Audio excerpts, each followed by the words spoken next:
Hello everyone, welcome to my channel. My name is Alicia Lott, and this channel is for those of you who want to have a journaling routine that is messy, minimalist, and low budget, and for those of you who want to use journaling for mental health and growth and feelings and stuff. This time last year, I made a goal for myself to do one YouTube video per week until August 15th, 2024. I don't know where I came up with August 15th because I do my videos usually on Sunday, sometimes Monday, and August 15th was Thursday, but that's okay. You know what? I am happy because I have accomplished that goal, and here is my journal from last year. Look at that! August 15th. So yay! I'm gonna clap for myself. I wanted to share 5 things that I have learned over this past year with YouTube. I'm going to make each thing that I learned an affirmation. So you can write these down and maybe it might inspire you to create your own affirmations that you can either write in your journal or write on your mirror, and something that you can repeat to yourself every day. Then I will go ahead and do my weekly spread that I do every Sunday, and we will get ourselves ready for the week. Yes. Lesson/affirmation number 1 is I can set goals and achieve them. I kind of got it into my head that I couldn't accomplish goals unless somebody else was pushing me to do it, which looking back is not true at all, but it's just something that I got into my head. I don't know why I always felt like I needed someone to give me a kick in the pants to do it. Otherwise, it's just like, okay, I can write this down, but I know I'm going to forget about it, or I'm just going to give up after 2 tries of doing this thing. So once I kind of got through that, and just now I'm to the point where it's like, yeah, something may be difficult for me at first. Maybe I need to ask for help. Maybe I need to just find different ways of learning this thing versus just saying like, oh, I just give up. I know I can't do this on my own. I know that if I set a goal, it's probably stupid.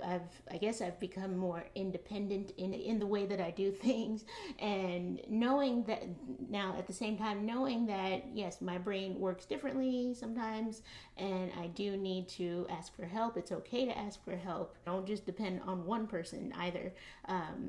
Because maybe they aren't explaining it right. Maybe they don't even know what the heck they're talking about. All of that to say is that yes, if I write something down, I can figure out the steps to make it happen on my own. But if I get stuck, I can ask for help too. It's okay. Lesson/affirmation number 2 is I have things to say. People tend to think that I'm a lot more extroverted than I really am because I have kind of this bubbly personality, but a lot of that, especially when I'm face to face with someone, is more nervous energy and me just kind of talking just to fill space. And once I get to know people and I start to feel comfortable around them, I'm actually a naturally very quiet person. And I do kind of get stuck in my head, and I'll just be in my thoughts and forget to kind of communicate things out loud sometimes. Knowing that about myself, I kind of forget that, yes, I do have things that I can share with people aloud. Imagine that. So with starting this YouTube channel, I think I was kind of like, I don't know what I'm going to say. I don't have any opinions on anything. La la la. Yes, I do have opinions on things. I'm not an intellectual. I'm not a PhD, whatever. I still have value that I can bring to the world. I do have something important to share with people about journaling, even though I'm not just this loud, boisterous chatterbox person all the time. It's okay. That doesn't mean just because you don't always speak and have your mouth running. No offense to extroverts and no offense to people who are more chatty, but I'm just saying, just because you aren't always naturally offering information about things, that doesn't mean that you don't have anything to say. Before I started my channel, I didn't think I would have enough thoughts or information to fill up a 15-minute video. Now I realize sometimes I have way too much information and I just want to so yeah, I spend a lot of time editing things out that you end up not seeing. But it's simply that if I'm interested in a topic, I can go on for days and days. I do need a little extra time just to gather my thoughts and be able to edit things together and splice them together so that they are organized and you can follow me as you watch the video. And that is the beautiful thing about YouTube and about making videos, is that yes, you are able to just go freestyle and just talk about whatever you want and then just put it all together in an organized, or some people don't even do that. Some people just go for like an hour and a half and they just talk. I don't know how they do that, but you can also just make it, make it understandable and edit everything together. And so it is logical. And number 3 is I can be myself. Over the course of this year, I have learned that I can be myself, maybe a slightly more elevated version of myself, just in the sense that yes, I have to, I don't know, wipe the crust out of my eyes and do my hair, that sort of thing. But it's okay that I'm not a supermodel. It's okay that I don't have this PhD. I'm not an expert in anything. I can share my thoughts and feelings and opinions on things. And I can talk about journaling, which I know is probably not super exciting for a lot of people, but that's okay. This has allowed me to find people with similar interests, and I can be myself in sharing those interests and talking about them freely and not worrying about boring people who don't journal. And I can make mistakes and I can change my mind, which I have done a million times on this channel. I have changed my mind so much. I'll say something one week and then the next week I'll come back and I'll be like, oh, well, you remember that thing that I was gonna do and but that's okay. That is part of who I am. I do change my mind a lot and I just embrace that and I say, oh, well, now with the information that I have now and how I feel in this moment, I'm not going to do that thing. So yes, just being able to share the messiness of what's going on between my ears has been a wonderful thing, and it does remind me that I can just be myself. Oh, this light is bright. Okay. Number 4 is I can say no when it's a no. This one is strangely a weird one for me because I am an only child, and I do have a tendency to be self-absorbed. And I have been called selfish on many occasions. It's very complicated. I think I have kind of internalized that a little bit. And so sometimes when planning events or when people need me to do things, sometimes I want to people please and just do all the things because I think that I want to, I guess, prove to people that I'm not selfish and that that I want to do things for other people. I have no concept of time sometimes. I truly believe that I can just squeeze 10 things into one day and just come out the other side just completely unscathed. And that is not true. Usually I end up an exhausted, cranky, hungry mess. And I end up just feeling guilty and potentially having let all these people down. Maybe I did, maybe I didn't, but that's how I feel. Maybe 4.5, 4.5, I don't know. I would say that this YouTube experience has taught me to be a little more bullish with my time. I'm still not great, but I am getting better about just paying more attention to how long things take and how much time I have to devote to certain things, and knowing when I need to say no and when I need to push things to one side and do them later. I've gotten better at time management because of my YouTube channel. Oh, wait, where are we at? Number 5 is it may take a while, but I can figure it out. I know that I cannot learn things like just a large quantity of information all at once, especially if it's like something technical, anything related to computers or numbers or anything like that. I cannot take on a bunch of information all at once. When I'm overwhelmed, I tend to get really just irritable and not a pleasant person to be around. And because I just want the influx, the flood of information to stop. And so that makes me a little bit cranky and irritable toward the person or thing maybe that is giving me this information. So I have to take a step back. I have to take little nuggets of what I need, the information that I need in the moment, the most pertinent information, and go with that, use that, and then I can kind of go from there. With editing videos, I'm so much better at editing than when I first started, because I started where I was, and then I could figure out from there, okay, I can focus on just titles for maybe the next couple of videos, and I'm gonna get those titles. I'm obsessed with titles, but then I had the interest. That's the key as well. If you give me a bunch of information, I'm gonna be like, I'm not even interested in this. I don't care. Leave me alone. Ugh. So I need to have that interest in what I'm doing first. And at the beginning, no, I didn't care about titles. And then as time went on, it was like, okay, how can I make this better? I am curious. Now I can go learn this thing. So yes, it was very important for me to learn things as I went and learn in the way that I learn.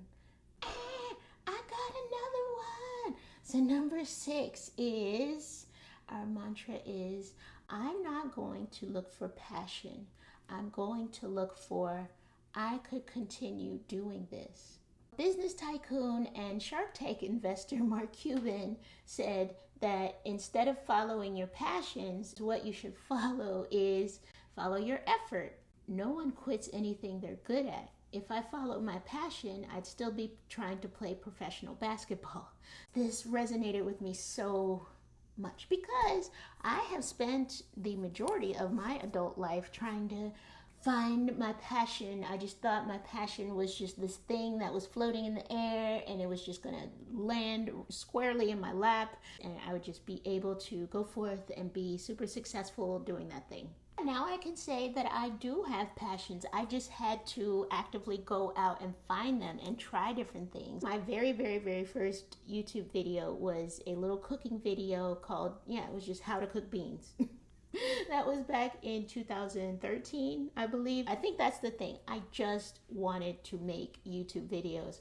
I knew that each video, of course, has to have a topic, but I didn't know what I wanted my channel to be about. After a while, I was just like, I'm just going to make videos and see what happens and just figure something out from there. And that's exactly what happened. I ended up making a video about my journal, and if you watch that video, my little face is just like this.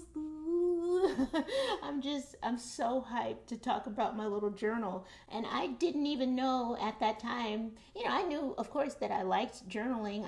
At that point, I had probably been bullet journaling for a couple of years. So I knew I liked it, but I didn't know the extent. I didn't know how much was up in here that I could share with people and that I enjoyed talking about with people. So yes, it took me first making that video and then sitting down and saying, oh, well, what could I say about journaling?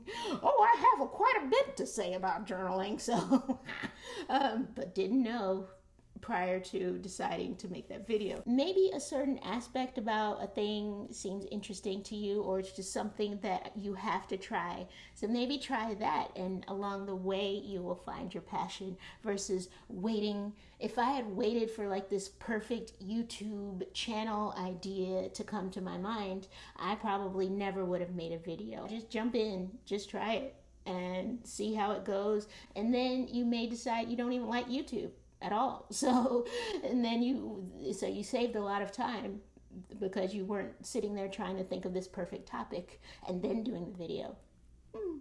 And then ask yourself, could I continue with this?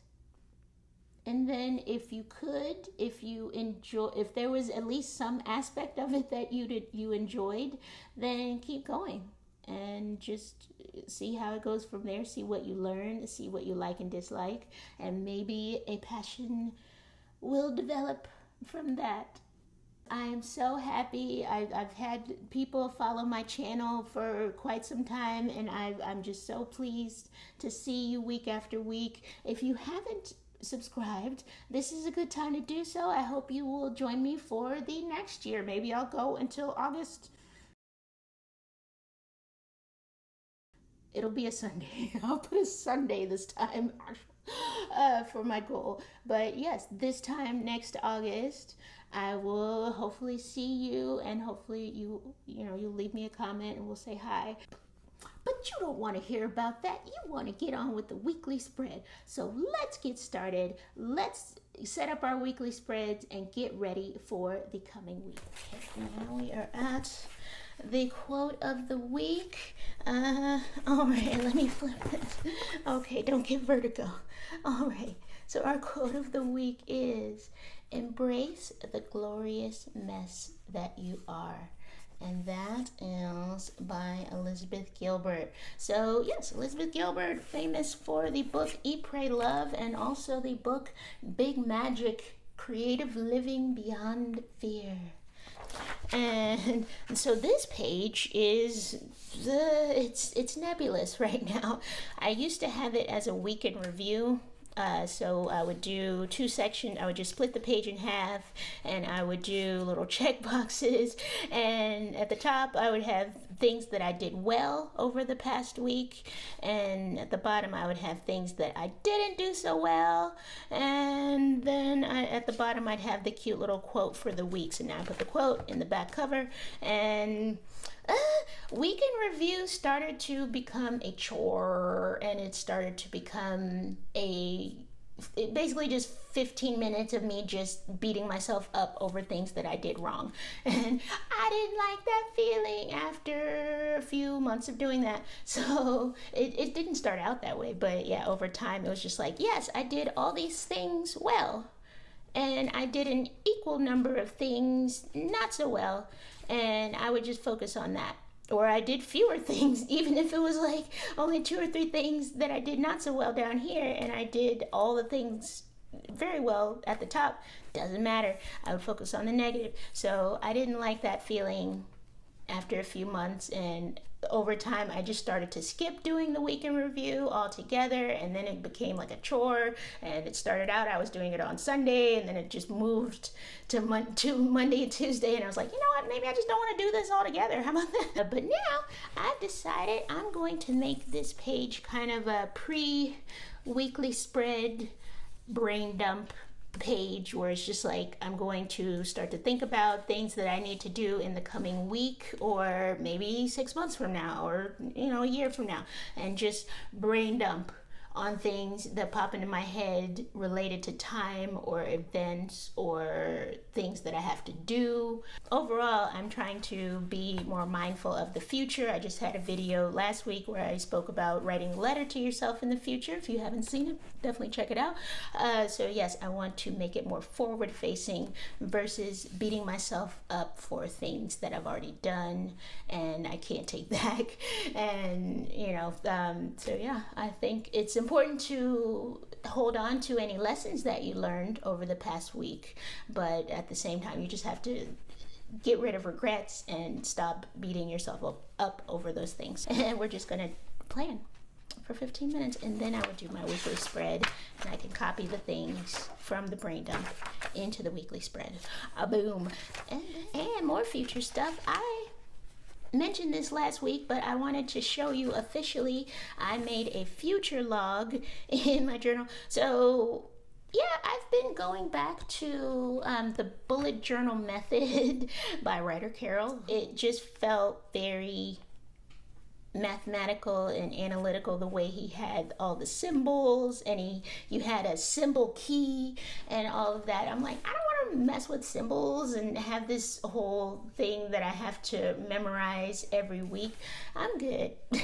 So I kind of just abandoned his methods and just kind of did whatever I saw on the internet until I developed my own thing. So now I'm kind of going back and I'm seeing, okay, what was working for him that I could incorporate in my own stuff. So yes, focusing on the future, we got a future log. I have the date and I have whatever the event is. I'm gonna try this out and see how I feel about it, see if it's helpful, and I will report back. We are on the week of August 18th through the 23rd.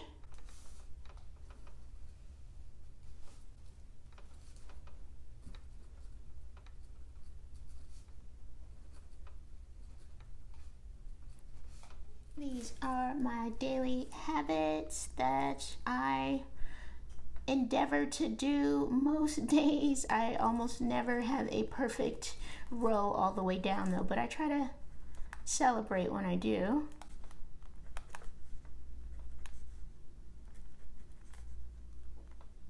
Oh.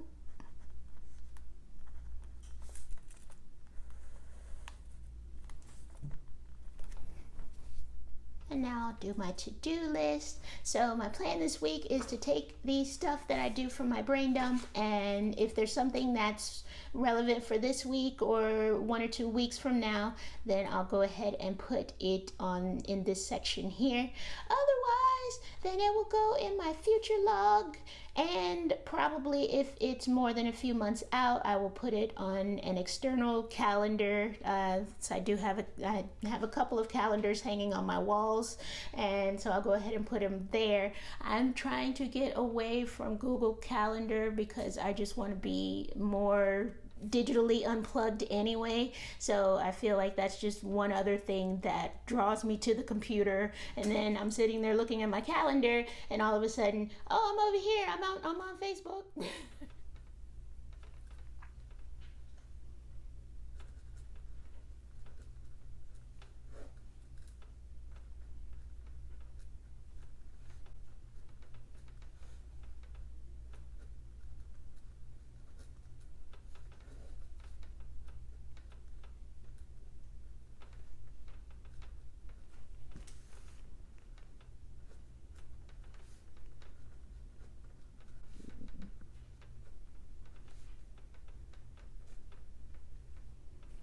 Oh my gosh.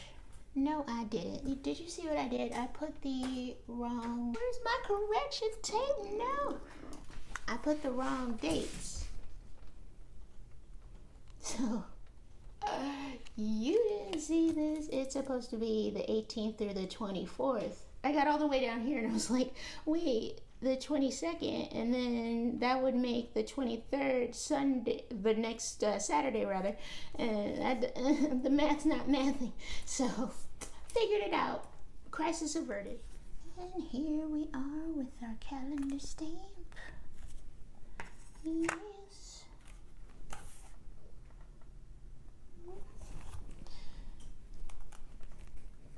Voila. Yeah.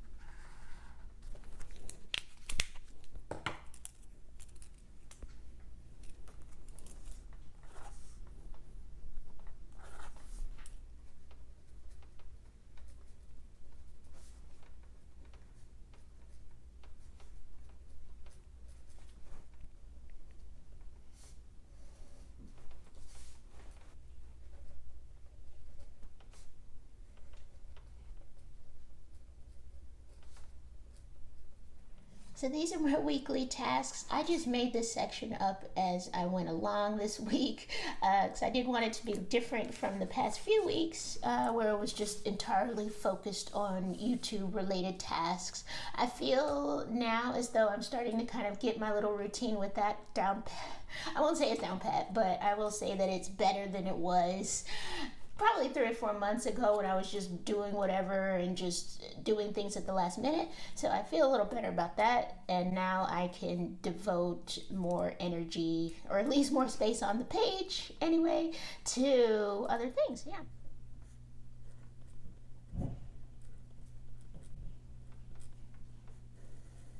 this is my weekly spread. I'm going to write my intention of the week, get myself in the right headspace for this coming week, and think about the person that I want to be for this week. It's a different person every week.